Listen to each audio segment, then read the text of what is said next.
Olá, meus amigos. Hoje são dia 24 de março. Eu voltei aqui porque eu tenho uma reflexão importante para passar para vocês. E o vídeo que eu vou fazer agora vou falar sobre por que é urgente o estado de defesa, a decretação do estado de defesa pelo presidente. Aquele do artigo 136 da nossa Constituição. Mas antes eu pediria a todos os meus amigos do Facebook, os meus seguidores desse canal, aqueles que ainda não são inscritos, que se inscrevam, é só se inscrever ali no canal César Ramos Extravox, para que a gente possa compartilhar isso com outras pessoas e para que possamos impulsionar esse vídeo para mais pessoas, mais patriotas poderem ver. Então, o assunto é o seguinte: nesse momento da vida nacional que nós estamos vivendo, o estado de defesa representa uma medida extraordinária prevista aqui no artigo 136 da Constituição para restabelecer a garantia e a continuidade da normalidade constitucional que está ameaçada, né? Não só pela pandemia do coronavírus que está aí, como também pelos maus brasileiros. Esse instrumento é um estado de exceção que deve parar a ação desses maus brasileiros aí, os aproveitadores, os políticos oportunistas, e é uma medida estritamente necessária nesse momento para evitar maiores danos à economia e danos à vida das pessoas, ao psicológico das pessoas, por um prazo temporal determinado, a fim de que essa garantia da lei e da ordem, e que está tudo dentro dos litames legais, dentro das previsões da Constituição, e terá o aval do Congresso e o aval do clamor dos cidadãos de bens dessa nação, como eu, como o senhor, como a senhora. Porque, pensando bem, lá no Rio de Janeiro, há muito tempo que o Comando Vermelho e o crime paralelo lá já decretou o estado de defesa. Lá eles têm toque de recolher, eles fazem o que eles querem com as pessoas e todo mundo fica bem quietinho. Aqui pelo estado, os governadores, os prefeitos já decretaram o estado de defesa, eles proíbem as pessoas de ir e vir, eles decretam o segregamento das pessoas, não podem sair à rua, tem interdição de entrega de encomendas, as pessoas não, as empresas estão todas fechadas, não se pode ir num restaurante nem num supermercado, tudo fechado, bancos fechados. Então, esse decreto já foi dado, só que agora tem que formalizar, porque o artigo 136 da Constituição é claro, ele diz ali, ó, o presidente da República pode, ouvido o Conselho da República e o Conselho de Defesa Nacional, decretar o estado de defesa para preservar ou prontamente restabelecer, em locais restritos e determinados, a ordem pública, a paz social, ameaçadas por grave e iminente instabilidade institucional ou atingidas por calamidades de grandes proporções da natureza, como é o caso, né, dessa pandemia. O decreto que institui o estado de defesa determinará o tempo de sua duração e especificará as áreas a serem abrangidas, conforme já foi dito, nos termos e nos limites da lei, as medidas coercitivas a vigorarem dentre as seguintes condições ali. E aí diz ali, restrições de direitos de reunião, alguma coisa da comunicação, e ocupação temporária de serviços públicos. Está tudo descrito aqui, não há problema nenhum. Eu acho que o presidente vai ter que agir, porque de qualquer maneira ele está sendo sabotado de todos os lados e a imprensa. Agora mesmo, outro panelaço. Eu moro num condomínio, todos os dias tem panelaço. Isso é um absurdo, isso aí é um abuso. Né? O que o presidente está fazendo? Ele está fazendo das tripas coração, os ministros estão trabalhando dia e noite para tentar minimizar essa situação e o povo não entende isso. Né? Se fosse um presidente ladrão, corrupto, bandido, sem vergonha, aí estava todo mundo quietinho apoiando, porque ele estava largando dinheiro para o pessoal, né? Bom, essa medida, ela visa mesmo evitar o pânico da população que está em quarentena. Aqui nos condomínios a gente vê o pessoal em casa, sem alimentos, sem remédios. Os idosos estão entrando em depressão porque eles se sentem culpados. A imprensa fica dizendo 24 horas por dia que isso aí é culpa dos idosos, porque se não tivesse idosos não teria isso. Tem gente pensando até em se suicidar. Então ele se sente culpado. E sendo que não consegue sair no comércio, tá tudo fechado, você quer uma garrafa de álcool gel, se consegue comprar, não tem luva descartável, não tem máscara. As famílias aqui inteiras, com crianças, com pessoas idosas em casa, precisam sair, precisam ir no laboratório, precisam ir no supermercado, na padaria, mas está tudo fechado. né? E os preços subindo, as pessoas estão subindo as coisas, as prateleiras estão ficando vazias, e os comerciantes oportunistas estão se aproveitando, estão lucrando, querem 70, 80 reais uma garrafa de álcool gel, né? E já há um desabastecimento, a gente percebe isso, em razão das dificuldades logísticas, até porque os caminhões, as transportadoras não conseguem entregar as mercadorias. Primeiro, porque está tudo fechado. E segundo, porque as pessoas estão em pânico, porque vão perder seus empregos, porque vão passar dificuldades, e existe um problema sério no futuro. Eu mesmo tenho 2 filhos que vão perder o emprego, eles estão apavorados. Então, é uma situação grave. Cada família tem um problema específico. Então, o país vive uma guerra de informações distorcidas.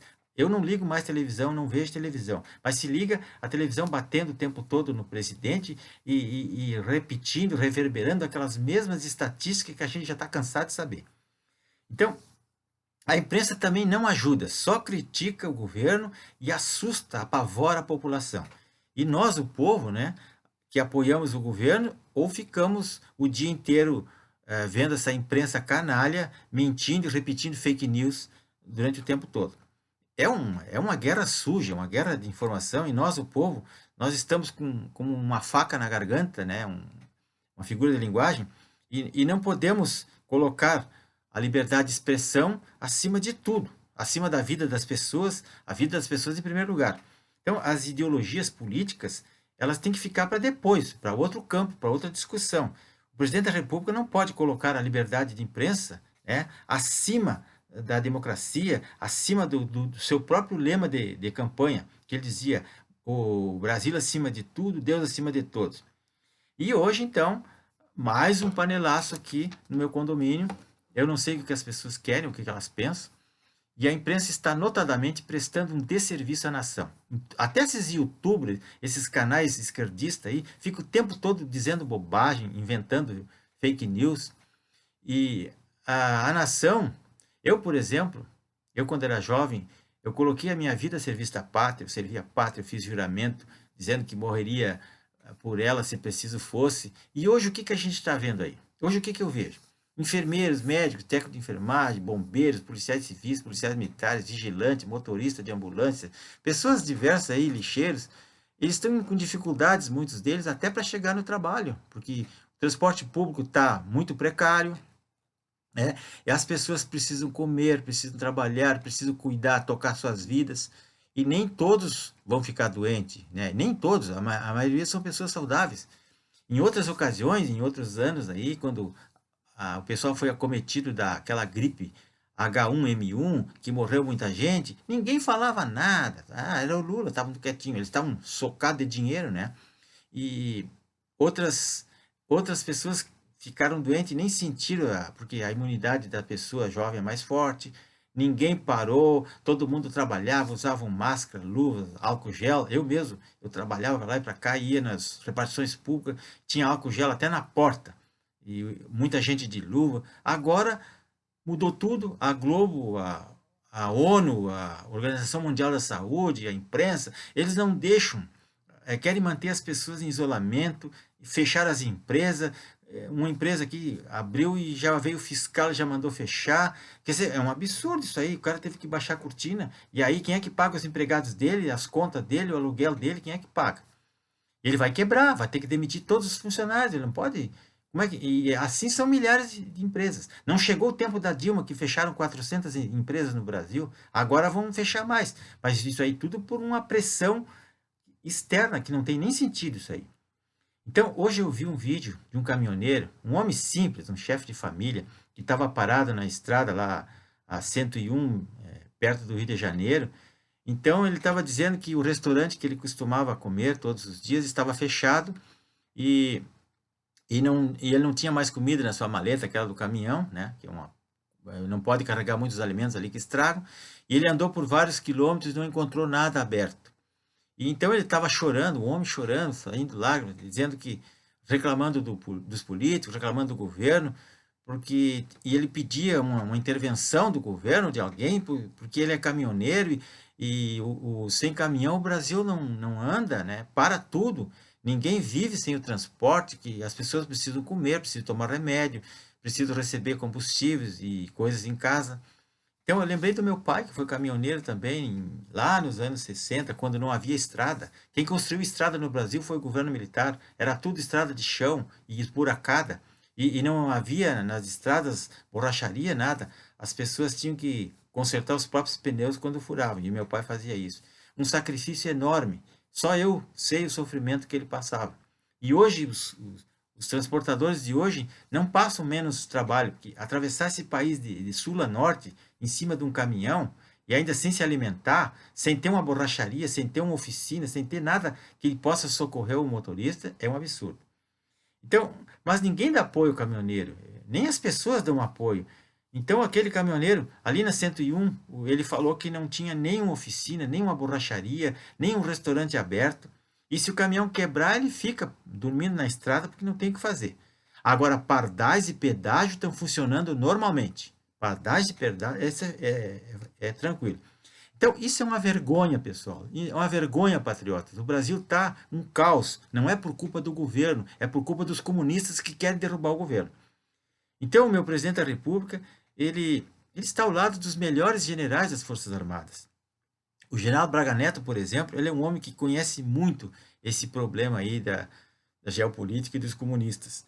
Então, eu acho que o presidente tem que chamar a PGR, o Conselho da República, a AGU, fazer uma reunião com esses conselhos aí da República e o Conselho de Segurança e decrete logo um estado de defesa, que é uma coisa simples, não precisa botar o exército na rua. Os bandidos já decretaram no Rio de Janeiro. O prefeito aqui em Porto Alegre já decretou o estado de defesa. Ele já se antecipou. O Dória lá em São Paulo já decretou 30 dias 15 dias e mais 15 lá de quarentena. Então, eles já estão controlando tudo e os bandidos fazem o resto. Qual é o problema de decretar estado de defesa? Os comunistas lá do Congresso estão com medo? Eles têm que assinar porque o povo quer, não adianta.